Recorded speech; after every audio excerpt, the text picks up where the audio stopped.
Hello সবাইকে, আরেকটা recipe নিয়ে আমি হাজির তোমাদের সামনে।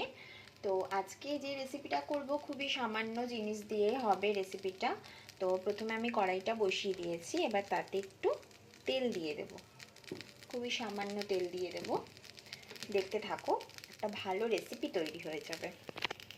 তো তেলটা একটুখানি গরম হোক। দেখো তেল আমার গরম হয়ে গেছে, এবার আমি তাতে দুটো ডিম আমি ফেটিয়ে রেখেছিলাম, সেই দুটো ডিম আমি ভালো করে ঝুড়ো করে নেব। দেখো ডিম আমার ঝুড়ো করা হয়ে গেছে। এবার আমি কড়াইতে একটু সামান্য তেল দেব।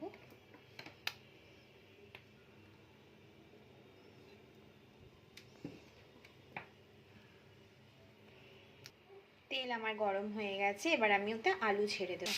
আলু আমি দিয়ে দিয়েছি, সঙ্গে নুন হলুদ একটু সামান্য সামান্য দিয়ে দিয়েছি। এবার আমি এটাকে একটুখানি ভাজা ভাজা করে নেব।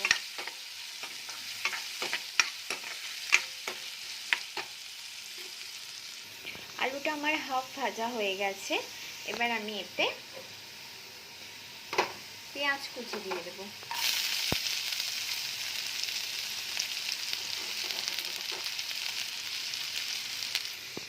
পেঁয়াজটা সামান্য একটু নেড়ে নেব।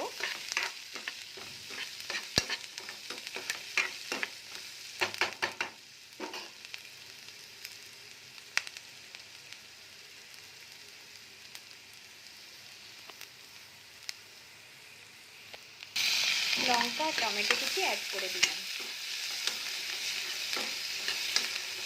টমেটোটা সেদ্ধ হওয়া পর্যন্ত আবার একটুখানি নাড়তে থাকবো।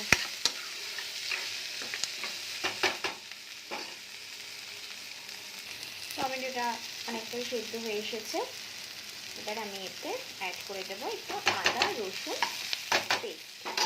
এখানে একটা কথা বলে রাখি, এখানে গ্রেট করা আদা, গ্রেট করা রসুন দিলে খুব ভালো হয় পেস্ট, কিন্তু আমার কাছে গ্রেট করার সময় ছিল না, আর আমার কাছে আদা রসুনের পেস্ট করা ছিল বলে আমি আদা রসুনের পেস্টটাই ব্যবহার করেছি।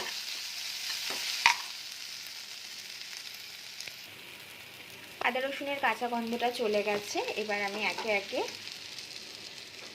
হলুদ গুঁড়ো, জিরের গুঁড়ো, লঙ্কা গুঁড়ো আর সামান্য নুন এর মধ্যে অ্যাড করে দেব, দিয়ে এবার মিশিয়ে নেব। দেখো আমার পুরো মিশ্রণটা মেশানো হয়ে গেছে, এবার আমি এর মধ্যে জল অ্যাড করে দেব। জল আমি অ্যাড করে দিয়েছি, এবার মশলাটাকে ভালো করে আলুর সাথে জলের সাথে ভালো করে কষিয়ে নেব। জল না দিলে মশলাটা পুড়ে যেত, কারণ খুবই সামান্য তেলে রান্না, তার জন্য আমি জলটা একটু অ্যাড করে দিয়েছি। এবার মশলাটা কষার জন্য সিমে করে রেখে দেব। দেখো মশলা পুরো কষে গেছে, এবার আমি যে ভেজে রাখা ডিমের ঝুড়িটা ছিল সেটা আমি অ্যাড করে দিলাম এর মধ্যে। এবার আমি জল অ্যাড করে দেব, আলুটা যাতে একটু গলে যায় আর তরকারিটা একটু সামান্য গ্রেভি গ্রেভি যাতে হয়। গরম মশলা অ্যাড করে দেব, একটু নাড়িয়ে দেব।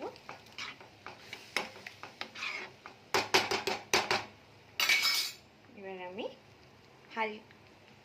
হালকা সিম করে গ্যাসটাকে ঢাকা দিয়ে 5 মিনিট পর ফিরে আসছি।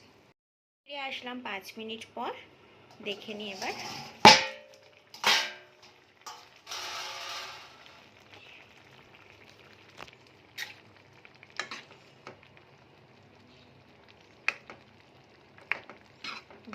সেদ্ধ হয়ে গেছে, এবার আমি গ্যাসের ফ্লেমটাকে একটু বাড়িয়ে দিয়ে